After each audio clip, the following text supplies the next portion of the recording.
Hello, beautiful people, and welcome, to Ask Zajef Ganyu edition! Usually, I don't like doing a second version of an Ask Zajef if there haven't been too many changes in the unit since the last one. In Ganyu's case, there were actually a few changes, as well as some things that I arguably just didn't mention enough last time. That being said, let's just get right into it. What's her overall place in the meta, pull value, and how much has changed with her since the last Ask Zajef Ganyu made just after Dendro's release? I'd say that her overall place in the meta is mostly the same as it was in the last Ask Zajef. Ganyu's not a unit that you play because she's like the best optimal meta choice. Ganyu, I'd say, still has two main teams. You have her freeze teams and you have her melt teams. The freeze teams are very good when they're good, but they're somewhat situational because they rely a lot on her ability to get some pseudo-quadratic scaling with her burst against ventiable enemies, basically. It's very good against ventiable content. It's not the greatest outside of that. And it's definitely not the greatest against stuff like bosses. And the other one, right, Ganyu Melt, is just overall not that great. It's not like a bad team. It can clear stuff, but it has a lot of obstacles that can get in its way, and the actual output that you get, unless you're at whale level investment, is generally not high enough to justify it. If you are at whale level investment and you can kill enemies in 2 charge shots, then she's good because you don't have any downtime, right? You charge shot and then they're dead. But as soon as you're not able to kill enemies in one rotation, her DPS plummets a lot because you've got a lot of issues that you need to start addressing. Anyways, what's her pull value? Honestly, not particularly high. I stand by what I said in the last Ask Zajef, which was that the main reason that you'd want to get Ganyu is, there's always, obviously, you just like her and you want to get her no matter what, which is always a valid reason. But from a meta perspective, the only real reason to really value Ganyu above other characters is basically the overworld comfort. Now, people very often dismiss overworld as something that doesn't matter that much, and to some extent that's right because overworld is easy. But the thing that Ganyu does for overworld, it's not that she makes the easy thing easier, it's that she makes the easy but annoying thing less annoying. She makes it so that the annoying enemy that you have to kill, well, you can kill him without having to run up to him. Those annoying domains where enemies keep spawning, you can just play her in one of her freeze teams and basically do the domain while being AFK. That boss, well, as it turns out, reaching the thresholds for one rotation in Overworld is a lot easier than it is in Abyss, which means that you can reach those thresholds and get a similar experience to what people get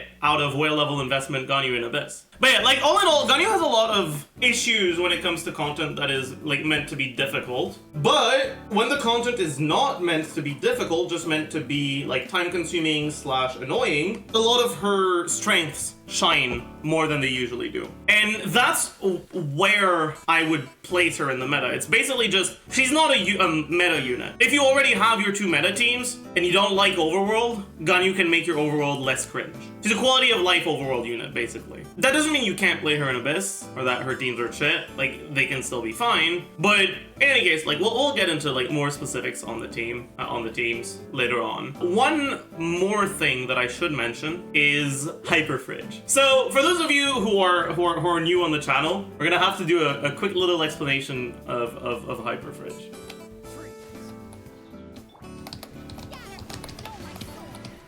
So, as you can see, we generated 3 seeds here. Usually, with the E from Dendro main character, you can get 2 seeds and then the Dendro's gone, right?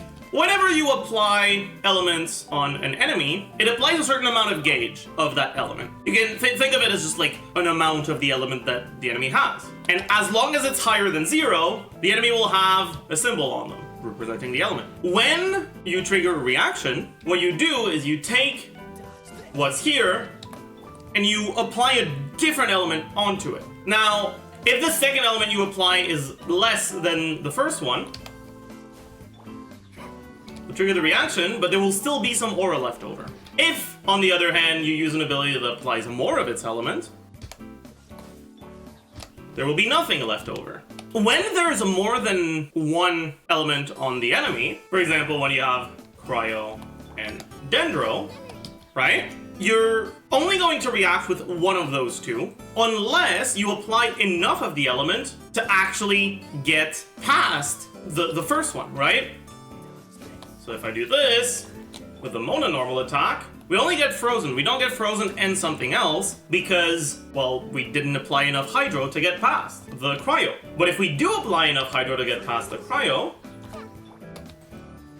we get a frozen and a bloom. In Hyperfridge teams, you use basically this interaction, and you use the Cryo as a shield to make it so that your hydro removes less Dendro, right? So usually, if I do a normal attack on Nahida, and then Child's E, it's enough to remove the Dendro. If, however, I add a Kaya E into the mix before I use Child's E,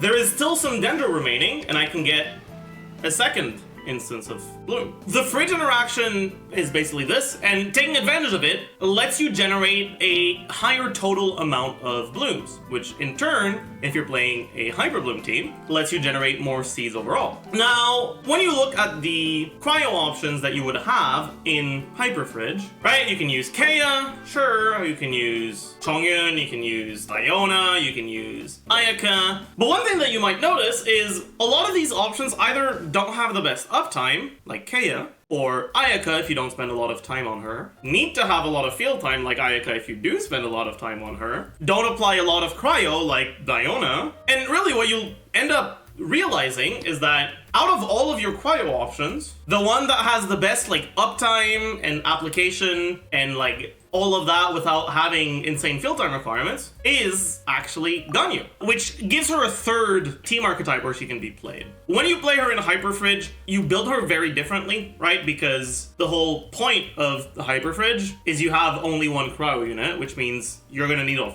ton of ER. You're not really going to charge attack on her, so it's basically just a burst bot, full ER Ganyu. If you have LG, you use that, otherwise you use Fav. Yeah, if you want more information on Hyperfridge, you can go watch the Elemental Reaction Guide. And how much has changed with her since the last Ask Zajef Ganyu made just after Dendro's release? Well, we found out that Hyperfridge is actually pretty good, which is not a change in the game itself, it's a change in at least my understanding of the game. But also, there have been changes like within the game. Mainly the release of Nahida, and I can't believe I'm about to say this, but the release of Daya. Nahida has given birth to a new archetype, a new sub-archetype, I guess, of Ganyu Melt, where instead of just playing Ganyu with Shenhe as your way to apply Pyro, you play her with Nahida, and you use Burning in order to maintain your aura. I've talked a while ago, I think I made a Burning video where I talked about the interaction. It's a little bit complicated, but basically the way that it works is... Let's start by explaining Burning. When you trigger Burning, the enemy will have 3 different auras on them. You're only going to see 1, maybe 2, but in reality they have 3. And the auras that they have are, there's a Pyro aura, there's a Dendro aura, and there's a Burning aura. The Pyro aura will be 1 unit of Pyro. That's what was nerfed in 3.0 with the actual release of Dendro. They made it so that when you trigger Burning, the underlying Pyro aura is only 1 U. But the Burning aura itself is still 2 units. If I just use this, right, I get a melt, but then the aura is gone, and I would only be able to get 1 melt. If I E again, it doesn't melt. If, however, I trigger Burning,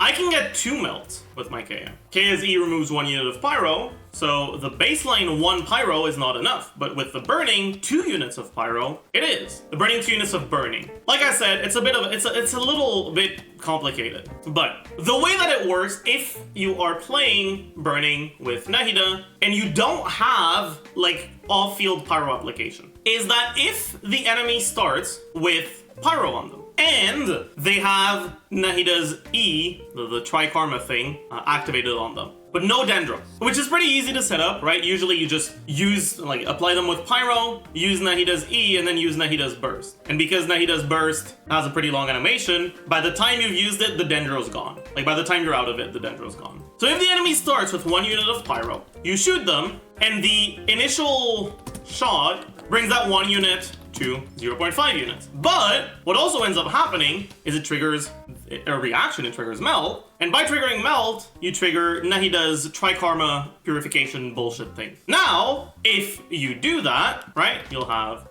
Dendro, Pyro, Burning.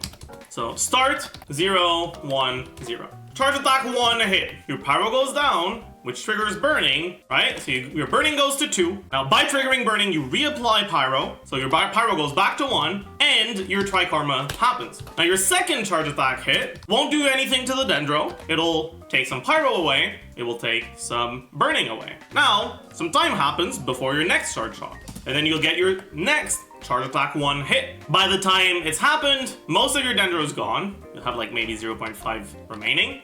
Because when burning happens, the Dendro gets like, well, burned, right? You can think of Dendro as like the wood in a fire. The longer the fire goes on, the more the wood gets burnt and consumed. By the time the next charge shot happens, your Pyro's at like, well, not much. And when it hits, it brings the Pyro to 0. Then the burning, right, when you hit, goes to 1, and then the CA2 hit, and the burning goes to 0.5. But you still have burning, and one of the properties of burning, right, like we've explained. Usually, if I take away 2 units, or the 1 unit of underlying Pyro, it won't finish the burning, but it'll make it so that once the burning is over, there is no underlying Pyro anymore. The reason for that is that burning does apply Pyro, but it has a pretty long internal cooldown. When you use Nahida's E, Nahida's Trikarma applies 1.5 units of Dendro. With 1.5 units of Dendro, the burning lasts longer, and it lasts long enough for the Pyro to get reapplied. And so this time, when my burning is over, we'll have some Pyro left, instead of having nothing.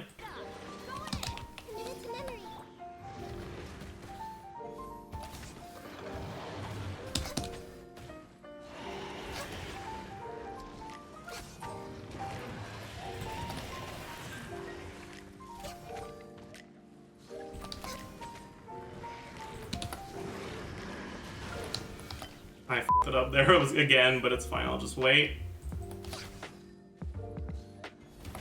And we ran out of Nahida E, right? Nahida E's gone, so we can't do it anymore. But as long as you don't f*** up too much, you can use basically the way that the reactions work, because after this, it's gonna reapply Pyro because of the way that burning works with 1.5 units of Dendro, and then you'll basically be back at the start. And if you realize that you f*** it up, all you have to do is wait or let the Dendro get consumed, and you'll be left with Pyro, right? It's very, very straightforward. Like, this is what it boils down to, right? It's just this.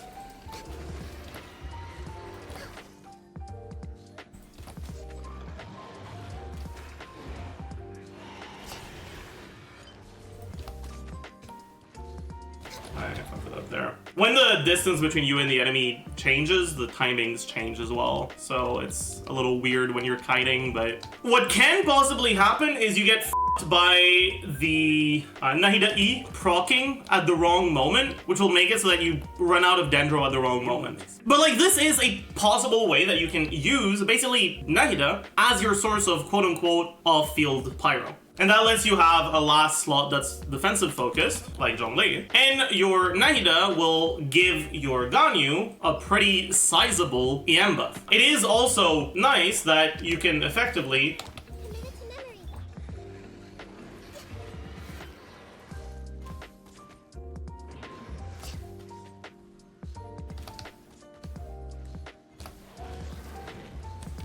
He went underground. But you're not stuck in basically melee range like you are with Shenhe, right? That's like the biggest upside that this team variation has over using Shenhe instead of Nahida here. Obviously, you have other options. You don't have to rely on Nahida's application as the only, like, quote-unquote off-field Pyro. You can use Shenhe on top of it by replacing Zhongli. You can do the same thing with Kazuha. But all in all, like, it basically gave you another option other than using Shenhe for your Ganyu Melt teams. How impactful was Nahida's release for Ganyu? Well, it obviously created the possibility for the like burn melt sub-archetype that I talked about. It made the Hyperfridge Ganyu teams a bit stronger. But all in all, it more just gave you like a few more options, and it wasn't like a massive, it wasn't a particularly significant change in her power. Considering a fair number of people still think highly of her Melt team, especially compared to her Freeze team ever since Floor 12 started countering Venti, how strong is it in practice relative to other single target oriented teams like Hyperloom / Toughnutty Spread anyway? Honestly, not that strong if you're not at well level investment. The numbers look really impressive if you have a very well invested Ganyu, but a lot of the other single target focused teams have a lot of their damage coming from multiple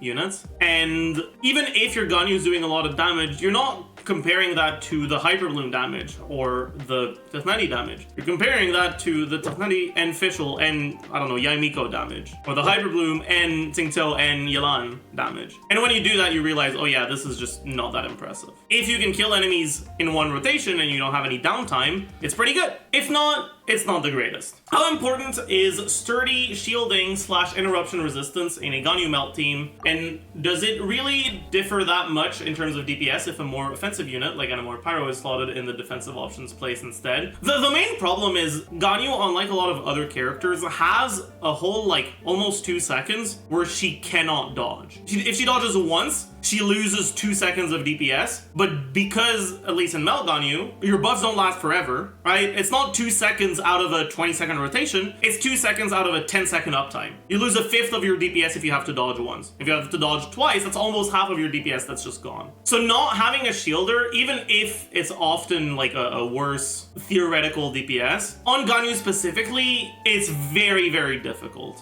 On a lot of other characters, you don't get punished nearly as much, but on Ganyu, you really do. Aside from Zhongli, what are some good defensive options for her in Melt?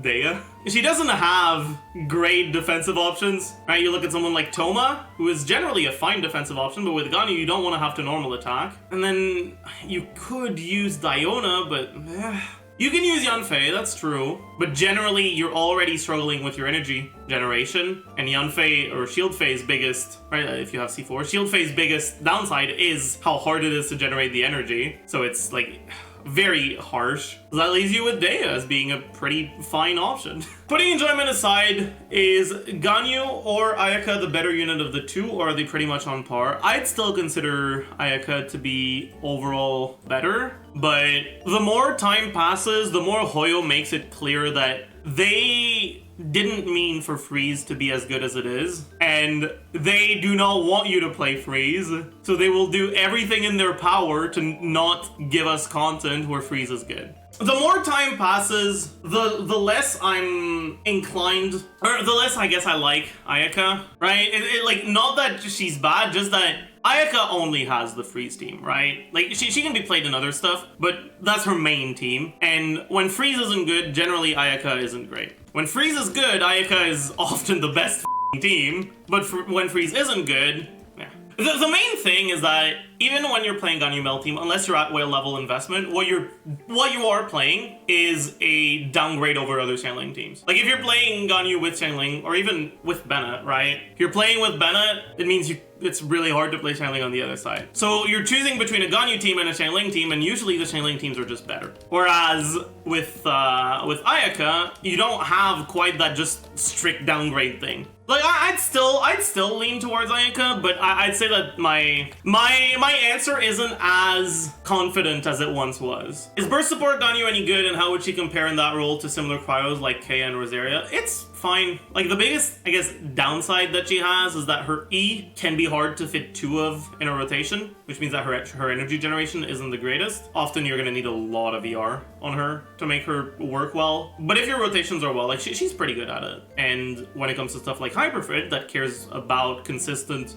decent, like, good uptime cryo application, she is actually quite good at it. Artifact set overview. Are there any good alternatives to 4-piece Blizzard in Freeze? No. How competitive is 4-piece Gilded on her compared to 4-piece Wanderers / Shimenawas / Lava Walker in Melt? Obviously, artifact comparisons will always vary slightly depending on what weapon you're using. The way that things end up working out basically is Lava Walker, unless you're using burst, is never better than the other options. Gilded is also never really better than the other options. It is an okay-ish amount behind, it's like 5%-ish. And then, so it's between Shimenawas and Lava Walkers. If you're using Shimenawas, you wouldn't be able to get good Hamayumi uptime. So if you're using Shimenawa with Hamayumi or with Prototype Crescent, it overall ends up being pretty similar to Wanderers with Hamayumi. You can kind of just go for whichever. If you have her 5-star weapon, or any of her 5-star weapons that are good, then you can use Shimenawa over Wanderers because you don't need to maintain Hamayumi uptime. In a burst roll, would 4-piece emblem, Blizzard, or Noblesse be best? It will depend on the team. Like if you're using her in her freeze teams, her main source of damage is her burst, but she doesn't need that much ER, and she is generally the main source of damage of the team, so both Emblem and Noblesse are kind of, not as valuable as they would otherwise be. So you go Blizzard. If you're using her in like the Hyperfridge teams, well, the other units on your team don't benefit from the attack buffs as much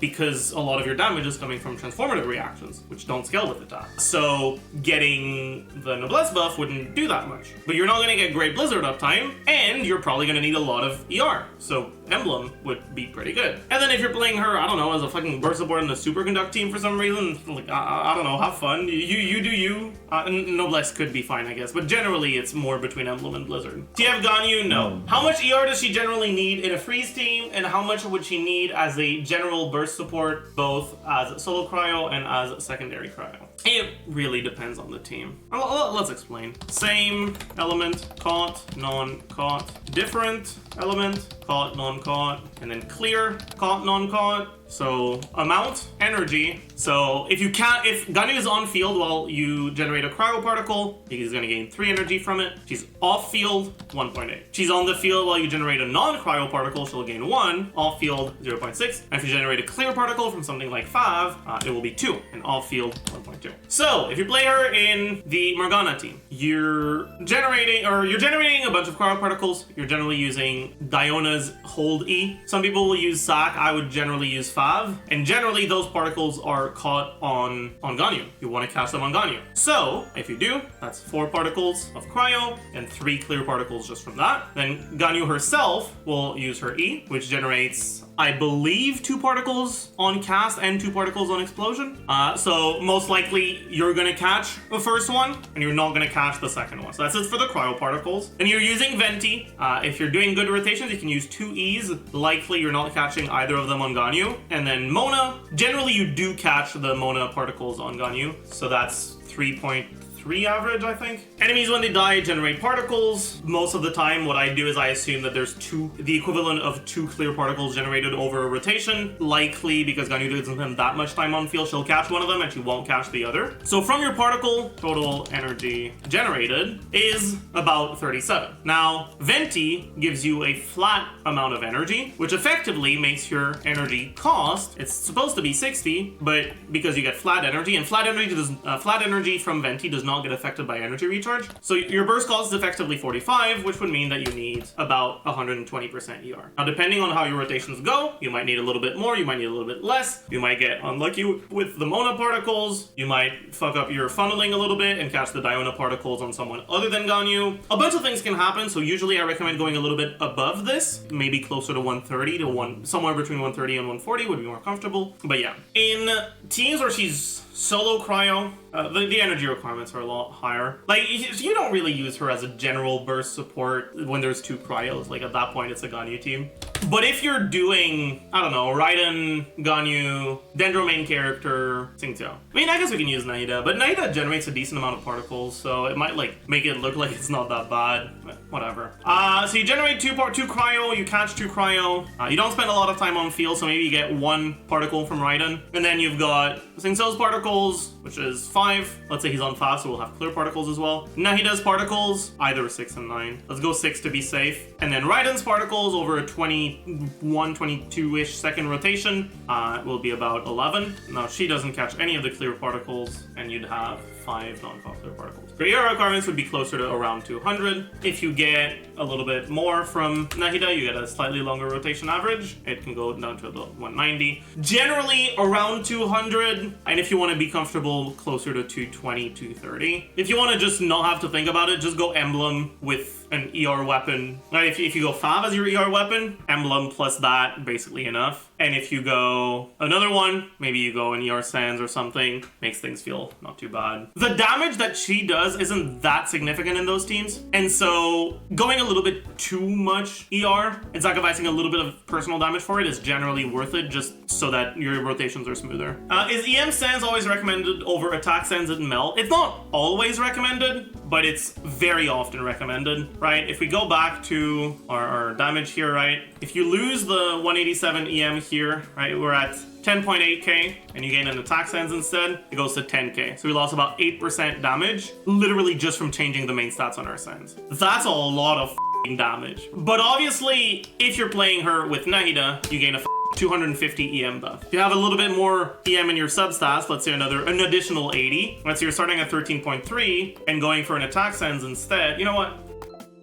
EM Sands, attack Sands, then the attack Sands would be a little bit better. Basically, you can think of it this way, right? The baseline comparison is that they're about as good as each other. But in Melt teams, you basically always use Bennett, which is a lot of attack, which makes EM Sands better because the higher attack you have, the more attack you have to multiply with your reaction damage bonus from your EM. But the higher EM you have, the higher you're multiplying your attack by, so the more valuable the attack becomes. So the default state with like no external buffs, they're about equal. But Melt Ganyu always basically uses Bennett, which means that the baseline state for Melt Ganyu will basically always be that EM is better. Then depending on what you have on the rest of your team, what kind of buffs you have, what kind of or what your artifacts look like, it is possible that you have enough EM buffs and you have enough EM overall that your attack Sands would come back on top. I'd say that for most people, that's not the case though. For most people, EM Sands are very good. Speaking of EM, how much is generally enough for her before diminishing returns set in? It depends. It depends on what your other buffs look like. Depends on how much attack you have. Because usually, right, you're choosing between your attack Sands or your EM Sands. And depending on how much attack you have, your EM breakpoints would change. There's no like actual amount where it stops being good. You can if you were to twist my hand and like force me to give you a number, I'd say usually if you have somewhere above 500 EM with buffs, you might want to consider attack instead, but just use the optimizer. It'll answer your question with exactly your artifacts. Weapon overview, what's her best 4-star and free-to-play option, both Freeze and Melt? Basically, her best 4-star option in Melt is generally between Hamayumi and Prototype Crescent. Hamayumi is baseline a little bit better if you get the passive. If your artifact set is Chiminawa, you're likely to not get the passive, which makes it a little bit worse. But it is also less overall conditional than Prototype Crescent, because Prototype Crescent doesn't work against enemies that don't have a weak point. So generally, I'd recommend going for Hamayumi and Melt. In Freeze, her best 4-star option is Prototype Crescent, because the bonus that you get from it, you get it from doing a charge shot, but it doesn't have to be fully charged, and the bonus is just attack. It's just a bunch of attack, so that's good for your burst. But otherwise, you can use, I don't know, Moon's Moon if you feel like it. Blacklift can be fine. Blacklift is like a pretty vanilla whatever option. It's always okay. When it comes to 5 stars, generally Amos Bow is not that great in Freeze because you're not charge attacking that much in Freeze. Generally, her best weapon for Melt is Hunter's Path. Amos isn't bad, but Hunter's Path is generally slightly better. And for Freeze, generally it's Aqua Simulacra. Polar Star can be better if you're not overcapping your crit, but it's hard not to overcap your crit with Polar Star. It can also be a fine option in Melt. Basically, Hunter's Path or Aqua. Aqua is also good in Melt. Aqua is like the most versatile one. It's the one that performs overall the best across both different teams. So if you're planning on playing both, I'd say that the best choice is Aqua. When slotted in a non-burning Dendro team like Hyperfridge, what's her general best weapon pick there?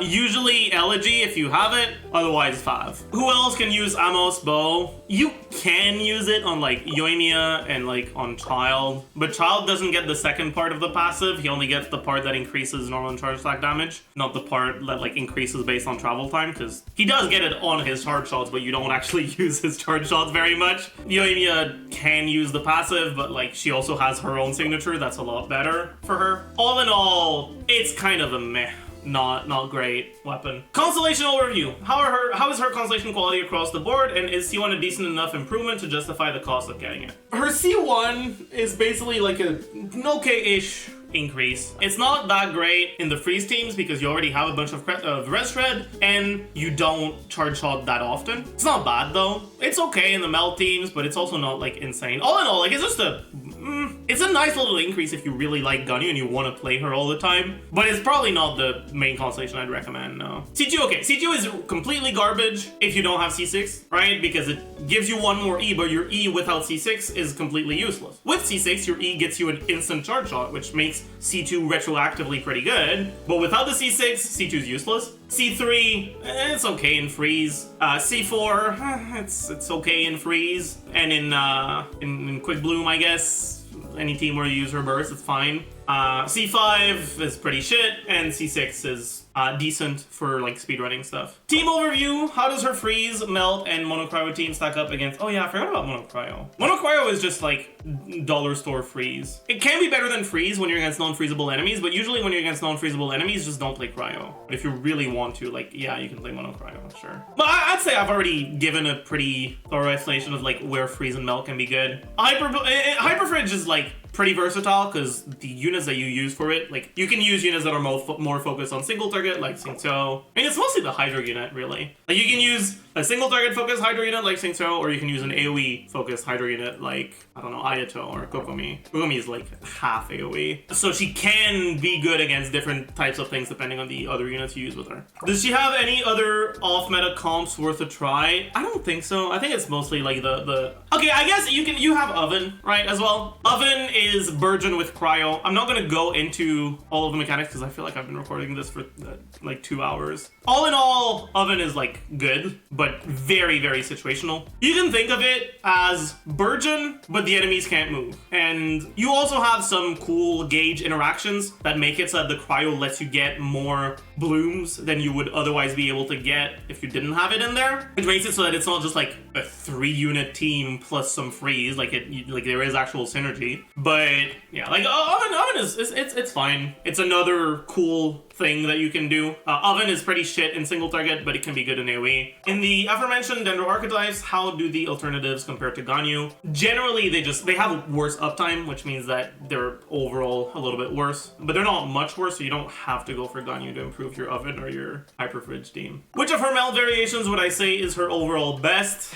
That's hard to say because the one that's the best in speedruns and the one that's the best for most people and the one that's the best for people that aren't at speedrun investment but are Ganyu mains with good investment, like it's always going to depend. I'd say that like the baseline one is always just going to be Ganyu, Bennett, Zhongli, Xiangling, because it's just the most brain dead one to play. How crucial is Venti in a Ganyu freeze team? If you don't have Venti, just don't even bother playing Ganyu freeze. Like, I mean, you can do it with Kazuha and it's still fine. It's just, if you don't have Venti, Ganyu freeze isn't really better than the other freeze options, even in Ventiable content, right? Like you can't take advantage of the quadratic scaling nearly as well. There's gonna be some exceptions to that, right? Like there are gonna be some chambers where the enemies aren't like Ventiable, but they are still they still group themselves up and they're still freezable, in which case like it can be good, but meh.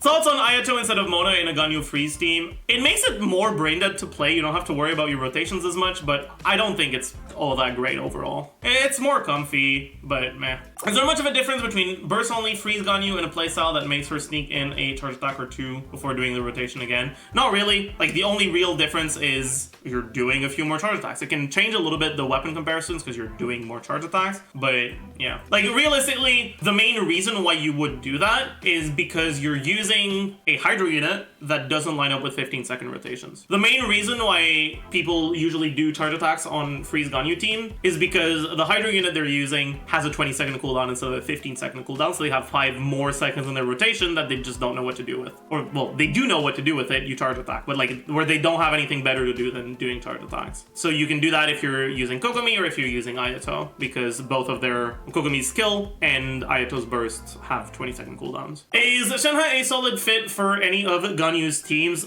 She can be fine, like, for the high-level speedrunning teams, just to get more front-loaded damage, and she's fine if you end up playing Mono Cryo She's okay in freeze and she's okay in melt, but generally the rotations with them are usually like with Shenhe are usually much harder to play, and I generally wouldn't recommend it, but it can be done. Can the other Dendros with off-field app work in lieu of Nahida in a burn melt team? Not really. Like the reason why Nahida works as the quote-unquote off-field pyro for Ganyu teams is because she applies 1.5 unit of Dendro, and the other Dendros do not apply that. So if you're going to be using them, then you'll need to also be using another form of off-field pyro, and at that point you're not playing burn melt, you're just slapping a Dendro unit into an already functional Ganyu Melt team, and you'd be better off using something else like Zhongli or Kazuha. Does burning allow Ganyu to safely use her burst in melt, or would this remain something she can only do in something like Sunfire? Yesn't. You can burst, but you will need a source of off-field pyro. Right? Basically, at a baseline, if you burst with like Xiangling on your team, it's kind of gonna f your reactions a little. Xiangling's gonna have some, Ganyu's gonna have some. It's not gonna be ideal, so generally people don't burst and melt Ganyu. There are situations when you can, but like generally people don't. And then if you add Nahida to that, then generally you're gonna keep your reactions on Ganyu. You're still gonna probably miss a few here and there, but you're still gonna have the large majority of them on Ganyu. But you will need another form of off-field pyro. So you will need to be using Xiangling. You can use Dea, but you're gonna lose a little bit more than if you were using Xiangling. But if you want to use your burst, you can use like Bennett, Dea, Nahida, and it works. In the context of a burn melt team, can you explain the whole thing of going fast and slightly slower? Usually if you do your charge shots at like the right timing,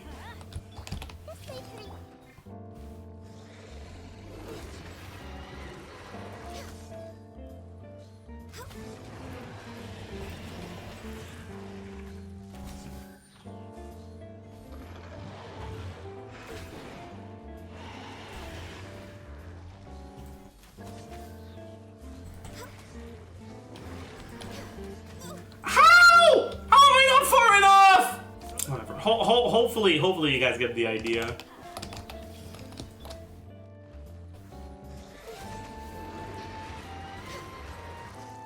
Right, like if you get your timing down properly, you can melt all the time.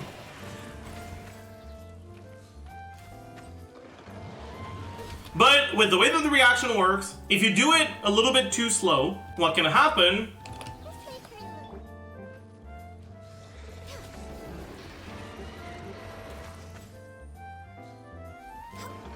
there we go.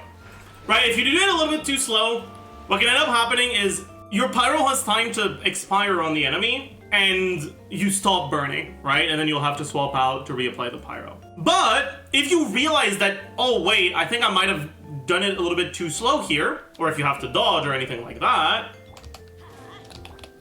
you can just say, oh wait, no, too slow? Okay, well, you know what, fuck it, I'll just let it expire and then start over. Oh, I fucked it up here again? Okay, I'll just...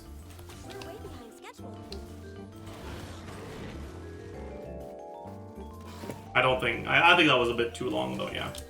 But yeah, if you don't get the perfect timing, you can just wait a little bit, and the non-perfect timing like re-becomes perfect timing, because you basically just give up on getting a second one in the same burning and let the burning expire and reapply pyro, and you restart basically from the beginning. Could you explain the right timing of Ganyu's charge shots and burn melt with Nahida and Bennett? You just do it as soon as you can. And if you're struggling with it, just slow it down. As simple as that. The timing is just do it right. It is faster to charge shot if you use your mouse 1 button instead of if you use R. Because if you use R, after you start the shot, or after the shot goes through, it takes a little bit of time before your next shot starts charging. Whereas if you do it manually,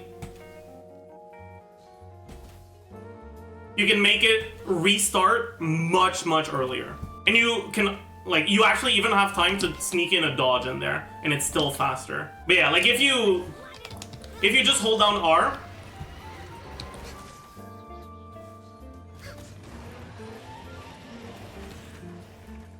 it's not fast enough, and you get the wrong timing, and your burning goes off. I'm sure if you do it for imperfect, you might still be fine, but it's much, much, much easier to maintain the burning if you do it while holding down.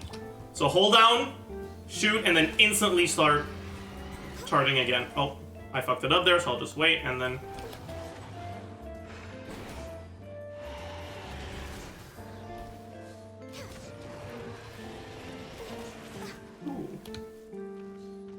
fucked it up, so I'll just wait. But yeah, like the only trick, like get it fast enough, and if you're not already, do it by holding your mouse one button, not by pressing R. Does Baizhu work well in a burn melt team or as a general shielder for melt perhaps?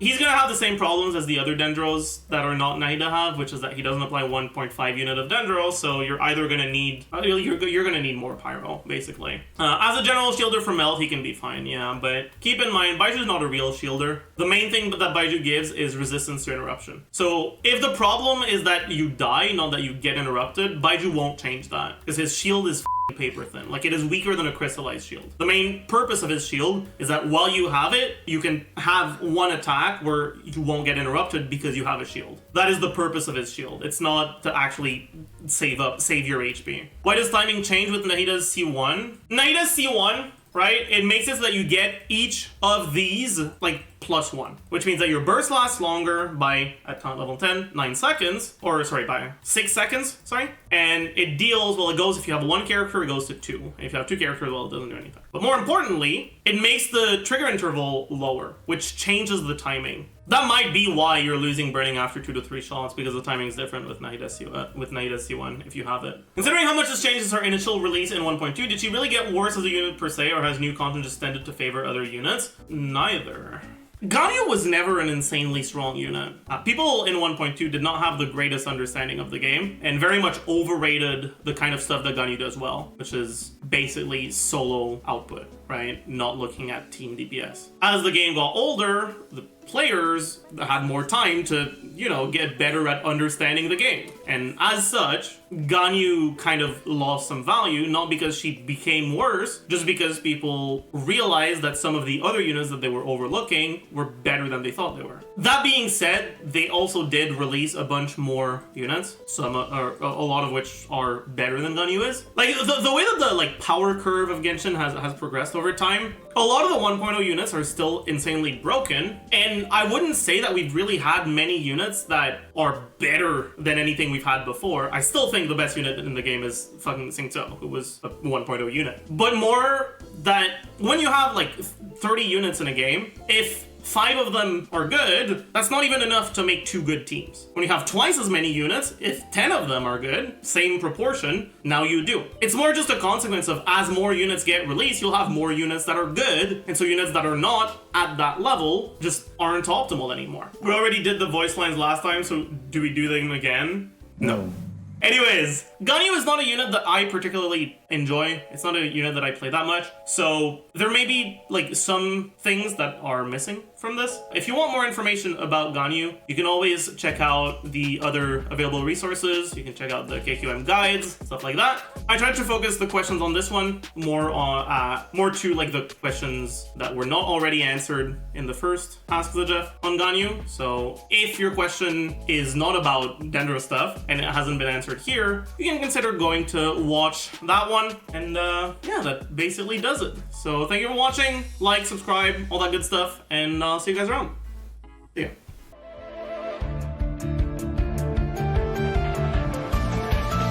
Oh hell! Born of ice and frost, blaze over. This is long overdue.